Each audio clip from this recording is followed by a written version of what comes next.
देखिए, कभी कभी हालात ऐसे हो जाते हैं कि बेटे के ऊपर हज फ़र्ज़ होता है, लेकिन माँ बाप जो है वो गरीब होते हैं और उनके ऊपर हज फ़र्ज़ नहीं होता।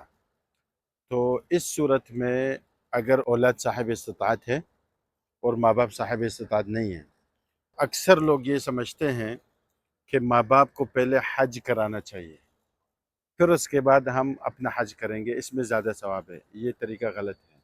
देखें, इसका सही तरीका तो ये है, खुद भी हज पर जाएं और माँ बाप को भी हज पर ले जाएं, तो ये सबसे बेहतर है। लेकिन अपने पास भी ताकत सिर्फ इतनी है कि खुद हज कर सकता है, या तो खुद करे या तो माँ बाप को कराएं। तो बेहतर ये है, इस सूरत में ज़रूरी ये है शरई लिहाज से कि आप खुद हज करें, माँ बाप को नहीं कराएं, क्योंकि माँ बाप के ऊपर हज फ़र्ज़ नहीं है।